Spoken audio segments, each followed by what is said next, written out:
care driver lineup, world's okay steering wheel holder. It never fails. The second I start making a video, the damn reefer comes on. Never fails. So you're gonna just have to hear the hum and the buzz, because it's gonna run for a bit, and I'm running out of light. Anyway, so as most of you probably know, I did a video a couple days ago about my PSD trainer, who's no longer at Prime. Didn't name him, but had a conversation about it on YouTube. And like almost 4,000 people watched that video. So it's been interesting because, so let me get to the stinky trainer thing here in a minute, but let me first talk a little bit about YouTube. I get approached by a Prime driver probably every day. If not every day, 3 or 4 times a week. It's very common, very, very common occurrence. And usually it's just a, hey, how you doing? Wishing the family well, you know, probably half the time. The other half of the time, it's someone who comes into the conversation from a video where I left off, which is kind of funny to me, because when a Prime driver, like this has even happened at terminals. In the Manuka terminal, the guy who's on the evening shift at the guard shack is a longtime subscriber. So it's a perfect example. He knows, if I pull into that guard shack, he knows what I've been through the whole previous week. He knows where I've been, what kind of trips I've run, and it's the same out on the road. Someone can walk up to me and say, you know, how was the heat down in Texas Monday? You know, I don't know anything about these individuals. Nothing. I don't know where they're coming from, where they're going, nothing about their lives, but they know everything about me. And they'll just jump right into it, into the conversation from where I left off on a video. Man, that reefer is just... It's fresh meat, so it's running fresh meat at 25 degrees, so it should kick off here in a second. I apologize if you're hearing the buzz or the vibrate, whatever. So today it was 2 individuals. One just now when I woke up. Fortunately, it didn't happen while I was asleep. I don't think anyone would knock with my curtains pulled. But I had just opened up the curtains because I just woke up. And it was like this dude, he literally said to me, oh, you know, I was about to leave. I was just hoping that you'd wake up and open your curtains because I wanted to come talk to you about this. And it happened this morning at Love's in Aurora, Nebraska. Very nice lady. And by the way, if this is you, please comment down below. I didn't get a chance to ask her name. I had just driven like 430 miles and was only 90 miles away from where I was stopping for the day. So I was pretty tired when she came up and talked to me. But I was out in front of the fuel island at this Love's after fueling, and I was looking at my phone, and I hear this in my hood. I didn't really see her approaching, but she was hidden by my hood, and she kind of knocked on the front of the hood as she was walking around. And then I see her come around to the window here, and she proceeds to tell me, no introduction or anything, which I think is hilarious. I really like the way she did this. No introduction. No, I'm a big fan on YouTube, which if you ever meet me or introduce, please don't say you're a big fan on YouTube, because that's weird to me. I like the way this lady approaches. She just came up to my window and she goes, you know, my trainer stunk so bad that I too was walking down an aisle in a truck stop and was like kind of smelling some ass funk. And it took me a bit to realize that it was my pants from his seat in his truck. And she said she also bought a cushion for the seat to put some space between her clothes and her trainer's seat, which, oh man, she had me cracking up. Because I so related to that. So we started talking for a few minutes, and there were so many similarities. Now she has, I believe she was in a lease purchase truck, so this is clearly a long time ago for her.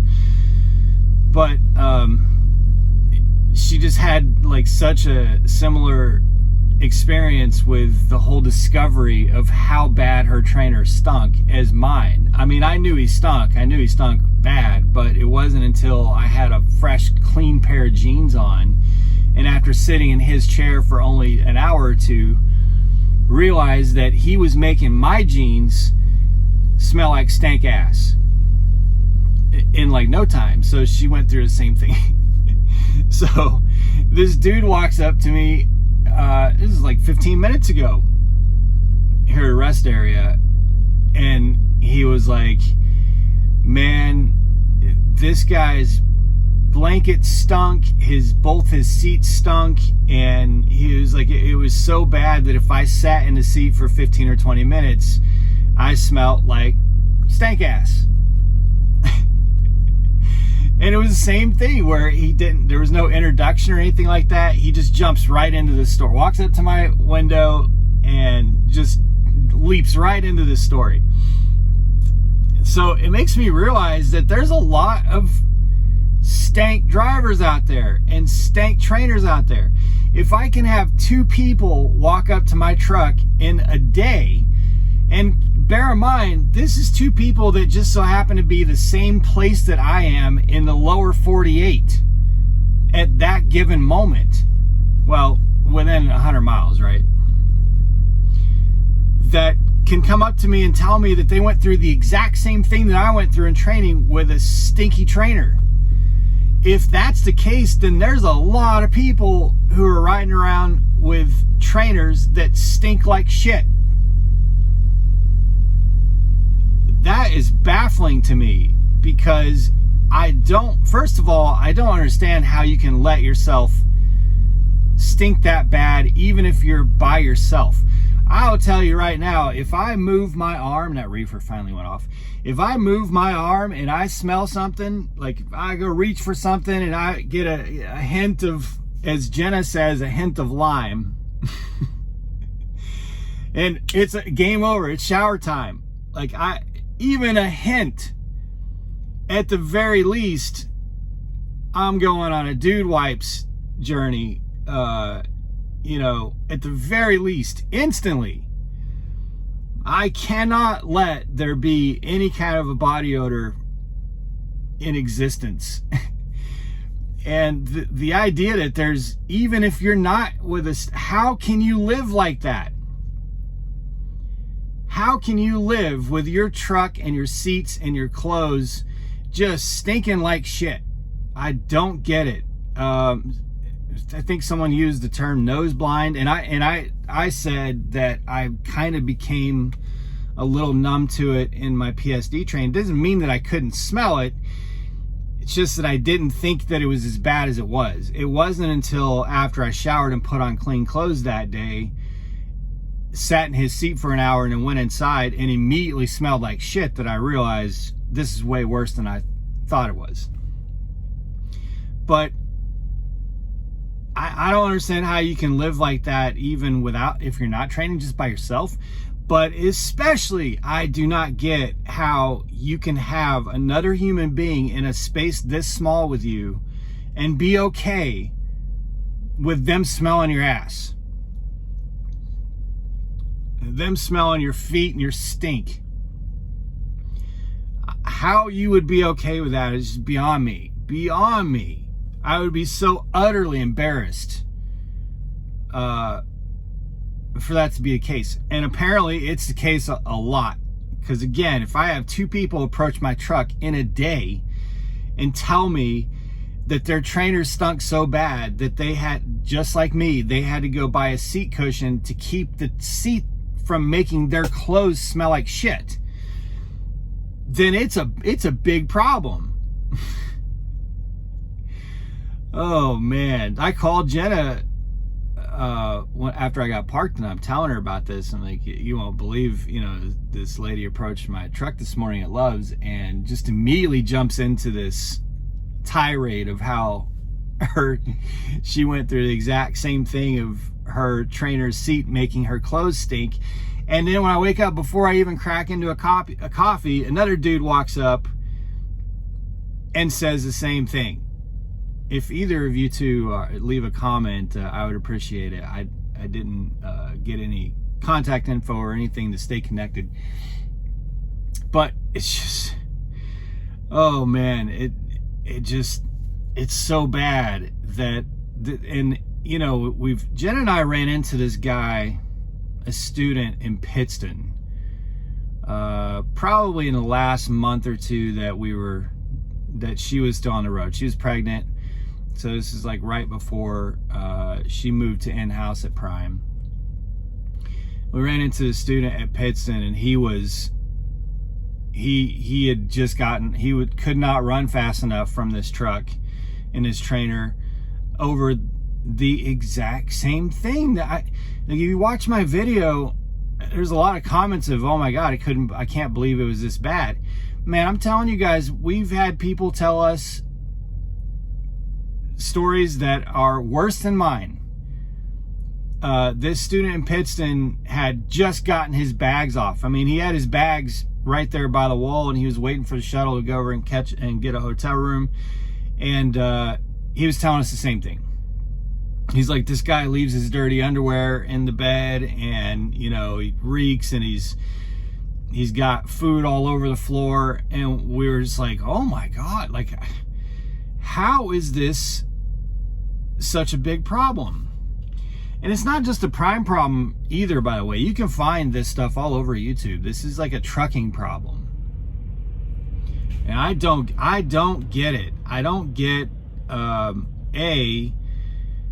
how training departments are not willing to do a lot more. I know this is not an easy problem to solve. I don't have the solution to it, but that's not my job. My job is not to solve the problem. Somebody's job is to keep this shit from happening, and they're failing at that job big time.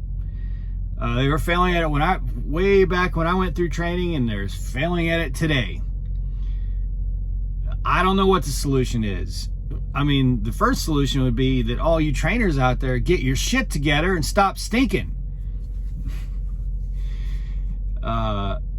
A great example to follow would be Lenny. I mention Lenny all the time, and I mention the fact that every single time he's a TNT trainer at Prime, and I swear to you, every single time I run into that guy, it doesn't matter if it's at a terminal or a truck stop or a rest area or at a ship or receiver, and I've ran into him many times. Every single time I run into that guy, he smells like he just stepped out of the shower.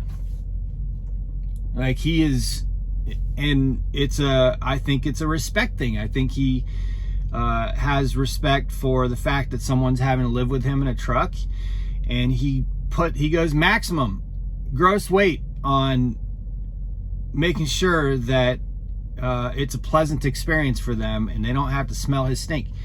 So, and same with me. When I was a trainer, I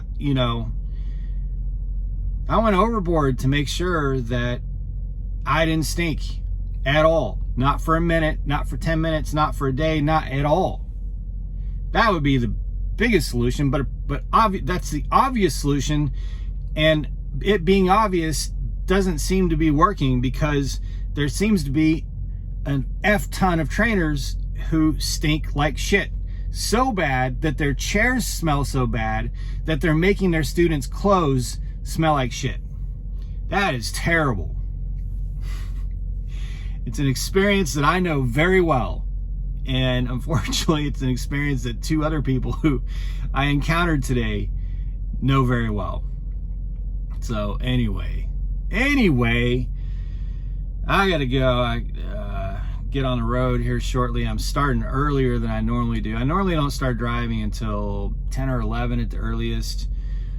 But I'm hitting the road here about 8 p.m. Because I got to do 450 miles to a prime yard where I'm going to be, or I have an appointment for DOT inspection and chassis lube. So I got to make that appointment, and I'm not giving up this load. I thought about it. I thought about dropping this load, but no. I mean, this load is a well-paying meat load that goes to a place that I like to go to for reload. So I'm not gonna give it up. So I need to get there early and make sure that I'm there well ahead of my appointment time. It is not the Springfield yard. My alarm just went off. It's not the Springfield yard. I won't say which yard it's at, but it's a yard that I probably will be able to get into early for this appointment, and then get on my way and get to Ohio, where I'm delivering this load that I have right now. I picked this load up in Greeley, Colorado, which,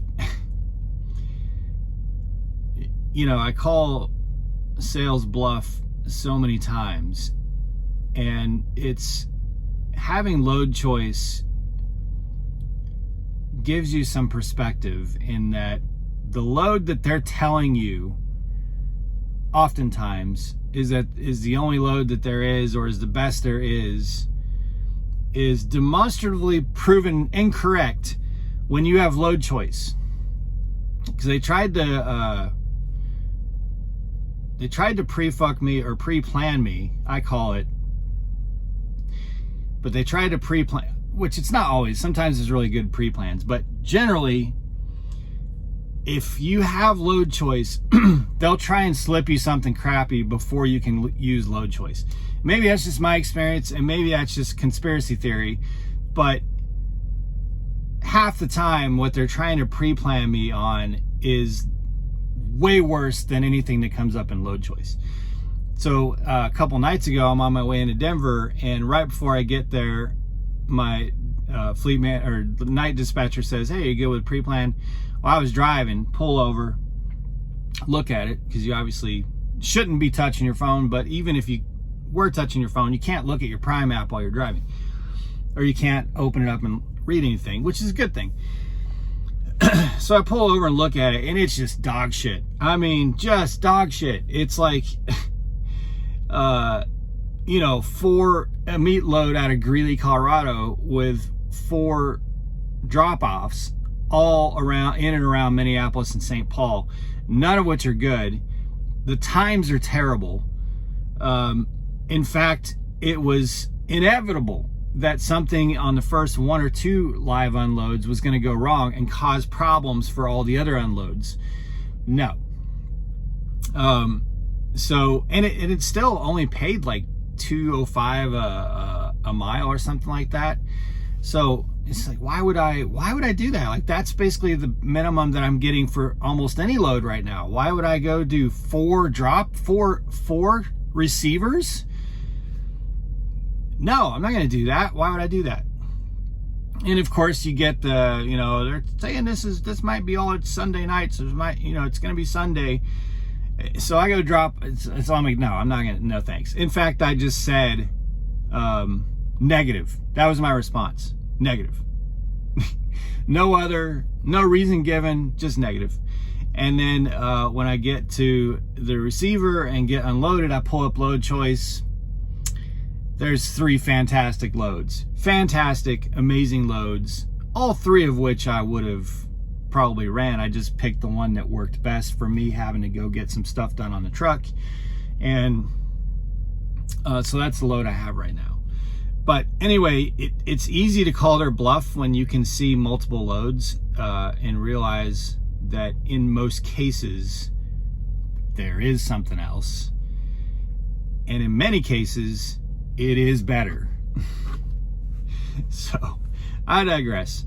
All right, guys, I gotta get going. Thanks so much for watching. Thanks for subscribing. Thanks for the comments. You guys are amazing. Be safe, make good decisions. As always, drive to thrive. Talk to you soon.